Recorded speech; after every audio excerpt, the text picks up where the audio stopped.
양담소를 찾아주신 여러분 환영합니다. 저는 스페셜 DJ 안미연 변호사입니다. A씨는 여자친구로부터 이별을 통보받았습니다. 그러자 다음날 여자친구 집 현관문 비밀번호를 눌러 열거나 현관문을 두드려 여자친구가 문을 열게 하는 방식으로 4차례 반복적으로 집에 침입한 혐의를 받았습니다. 하지만 헤어진 여자친구의 동의 없이 집에 들어간 A씨를 주거침입죄와 스토킹 처벌법 위반으로 처벌할 수 없다는 법원 판결이 나왔는데요. 그 이유가 무엇일까요? 법무법인 승인 안미연 변호사입니다. 법원은 A씨 사건에 대한 선고 공판에서 주거침입 혐의는 무죄, 스토킹 처벌법 위반 혐의는 공소기각으로 각각 판결했는데요. 그 이유는 A씨가 전 여자친구와 사실상 공동거주를 했다고 판단했기 때문입니다. 재판부는 두 사람이 월세를 함께 부담을 했었고 A씨 집 일부가 여자친구의 집에 남아있었다는 점을 근거로 A씨와 여자친구는 거주지를 공동으로 관리 또는 점유하고 있었다고 봄이 타당하다면서 주거침입죄가 성립될 수 없다고 판단했고요. 스토킹 처벌법 위반죄 공소기각 이유로는 반복적 괴롭힘의 방법이었던 주거침입 자체가 무죄인 점, 그리고 무엇보다 피해자인 여자친구가 처벌을 원하지 않는 점을 들었습니다. 재판부는 주거침입죄를 무죄로 선고하면서 여자친구가 헤어지자고 얘기했다라는 사정만으로는 공동생활 관계가 해소됐다고 보기 어렵다며 지난해 대법원 전원합의체 판결을 언급했는데요. 재판부가 언급한 전원합의체 판결은 별거 후 아내가 살던 집에 잠금장치를 부수고 들어갔다가 주거침입 혐의로 기소된 남편에게 무죄를 선고했던 사건입니다. 이 사건에서 대법원은 남편과 아내가 명시적으로 혼인관계를 해소한 사실이 없다는 점을 근거로 남편을 공동거주자로 봤고요. 같은 공동거주자인 아내가 정당한 이유 없이 남편의 출입을 금지하고 있었던 상황이었기 때문에 남편이 아내의 사실상 평온을 해치면서 공동주거지에 들어갔다 하더라도 주거침입죄가 성립하지 않는다라고 판단한 건데요. A씨의 사건의 재판부에서도 이 점을 주목해서 A씨와 전 여자친구가 공동거주자였는지 여부를 주요하게 심리했던 것 같습니다. 최근 주거침입에 대한 중요한 판례가 많이 선고됐는데요. 판례들을 살펴보면 침입행위에 대해서 예전보다 좀 더 현실적으로 판단하고 있는 것 같습니다. 침입행위를 객관적으로 살펴보고 있는 판례의 추세에 비춰보면 앞으로 어떤 행위가 주거침입 행위에 해당하는지에 대한 사례 누적과 많은 연구가 필요해 보입니다.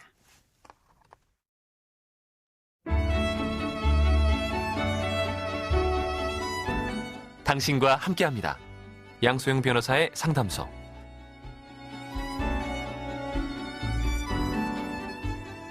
사회적 거리두기가 해제되면서 원치 않는 회식으로 소갈이하는 직장인들이 적지 않다고 합니다. 회식 강요, 직장 내 괴롭힘에 대해서 자세히 알아볼게요. 김영미 변호사님과 함께합니다. 변호사님 안녕하세요. 네, 안녕하세요. 반갑습니다. 네, 반갑습니다, 변호사님. 변호사님 요새 어떠세요? 회식이 늘으셨나요? 요즘 회식 해제된 이후로 많이 늘었죠. 저 같은 경우는 사람들 만나는 거 좋아해가지고 제가 먼저 회식을 잘 먹는 편인데, 네.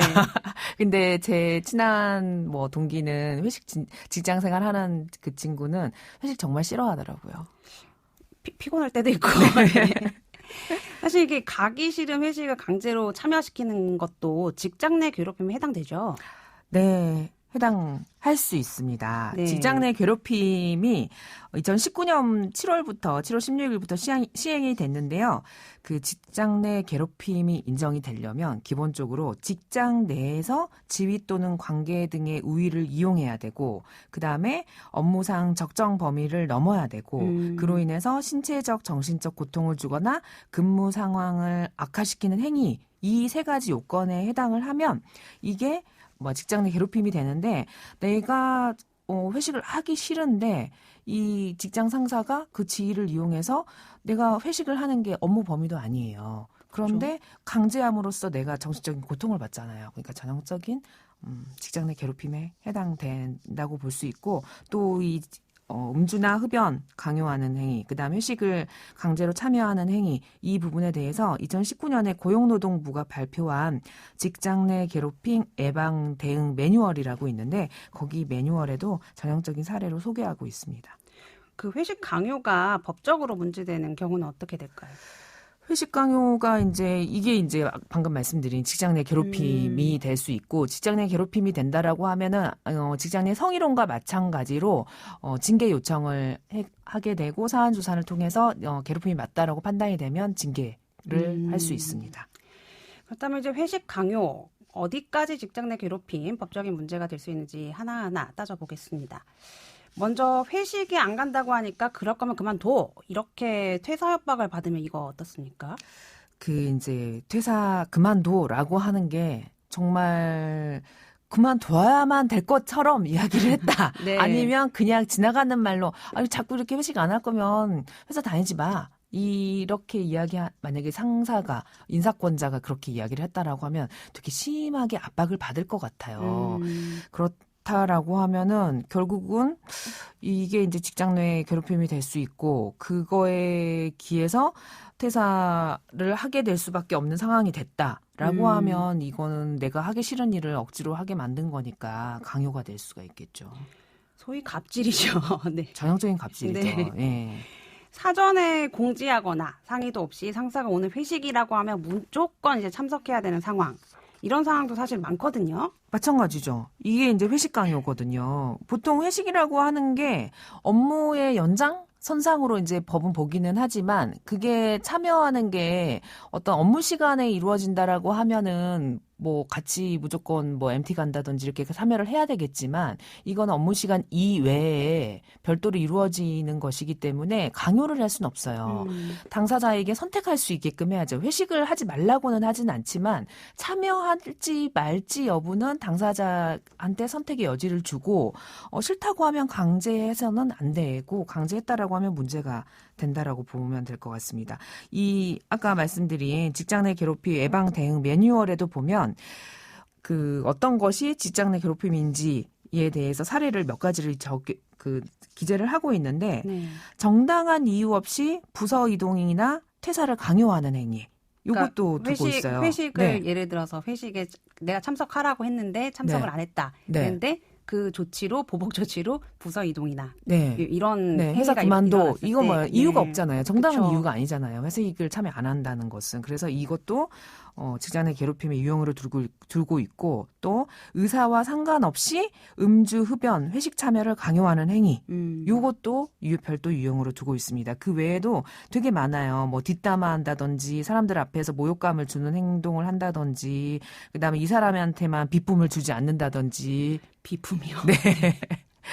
그다음에 뭐 인터넷 접속을 차단한다든지, 뭐 이런 것들 다양하게 있는데, 되게 정말 쪼잔한 행동들이 있는데, 이런 것들이 다 직장 내 괴롭힘이라고 볼 수 있습니다. 사실 그런 예방 매뉴얼이 있다는 거는 실질적으로 그런 사례들이 있었기 때문에 그렇죠. 지침이 일어난 거라서 참 안타깝습니다. 네.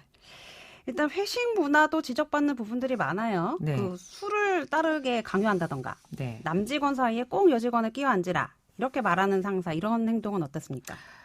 이거는 괴롭힘을 넘어선 성희롱이 될 수가 있어요. 그쵸. 직장 내 성희롱이 어느 정도까지 요즘은 성희롱이 되냐면, 신체적 접촉만 하면 대부분은 성희롱이 된다고 보시면 됩니다. 그러면 우리가 회식 자리에서 많이 이루어지는 행위가 뭐냐면 러브샷 하잖아요. 그렇죠. 네. 러브샷 하면서 껴안고 러브샷을 한다든지, 팔짱을 끼고 한다든지, 이런 것들은 신체 접촉인 거예요. 나 하기 싫어요. 하기 싫은데 직장 상사가 우리 김머시기 씨 러브샷 한번 해야죠. 그러면 싫은데 억지로 해야 되잖아요. 이게 이제 신체적 접촉.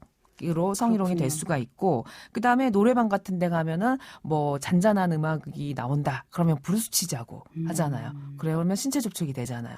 그다음에 또 술잔을 잡는 손을 보고 우리 누구 씨는 손도 참 고와 하면서 손을 만진다든지, 그다음에 옆에 앉은 직원의 허벅지를 만진다든지. 남자 여자 상관없어요. 남자 여자 상관없이 이런 행위들이 회식 자리에서 이루어지게 되면 다 직장 내 성희롱이 되고, 그다음에 발언 같은 경우, 남자 여자 직원 사이에 끼어 앉아라. 이게 이제 끼어 앉아라는 게, 우리가 회식을 가면 그냥 친한 사람끼리 몰려 앉잖아요. 그쵸. 그러다 보니 여직원끼리 앉고 남직원끼리 앉으면 보기가 좀 별로니까 그냥 남자 이렇게 끼리끼리 앉지 말고 좀 섞어 앉아라. 이런 취지로 이야기했다라고 하면 그건 문제가 되지 않지만, 우리 누구 씨는 우리 부장님 옆에 가서 앉아라고 딱 꼬집어서 어떤 직원을 남자 붙였다. 직원의 네. 수발을 들게 한 목적으로 음. 이게 옆에 앉게 하게 되면 이건 성희롱이 될 수가 있어요. 그다음에 술을 따르는 거.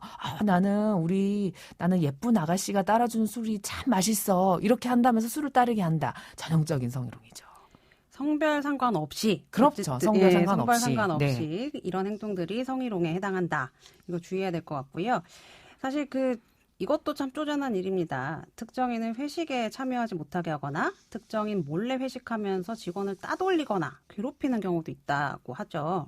그러니까요. 예. 정말 애들도 아니고 어른들이 이런 행위들이 많아요. 직장 내에서 뭐 당연히 좋아하는 직원이 있을 수 있고 싫어하는 직원이 있을 수 있는데 그건 혼자만 그렇게 하면 되지 다른 사람들하고 같이 이렇게 해가지고 특정인을 회식에 참여하지 못하게 하고 또 그 사람이 몰래 이 사람도 참여하고 싶은데 몰래 회식 장소 잡아가지고 자기네들끼리만 가는 거예요. 그러면 이 사람이 자연스럽게 회식에 배제하는 거죠. 그렇죠. 이런 식으로 따돌리는 것들이 많거든요. 이것도 괴롭힘에 해당이 됩니다. 만약에 내가 이렇게 직장 내 괴롭힘을 당했어요. 근데 네. 그런 내용들을 SNS에 올렸다. 그러면 명예훼손이 될 수도 있을까요? 이게 이제 실제로 문제됐던 사례가 있어요. 이분이 직장 내 괴롭힘이라고 하면서 어떤 걸 했냐면 회사에 다니면서 이 사람이 회식 자리에서 음주를 광고냈다. 회사 대표가 회식 자리에서 음주를 광고냈다라고 하면서 그 글을 써가지고 인터넷에 올렸던 거예요. 그래서 그 회사 대표가 명예훼손으로 고소를 한 사건이 있었고, 네. 1, 2심에서는 실제로 이제 일부 내용 중에는 사실도 있었지만 일부 내용은 사실이 아닌 부분도 있었거든요. 그래서 그게 이제 명예훼손에 해당된다라고 봐가지고 유죄를 판결을 했지만 대법원에서 이 경우에는 직장 내 갑질 사례를 폭로하면서 일부 사실관계를 다르게 적었더라도 사회적 관심을 환기하려는 목적이었다면 명예훼손죄로 처벌할 수 없다라고 판결을 했습니다. 네. 공익적 목적을 어느 정도 인정을 해준 건가요?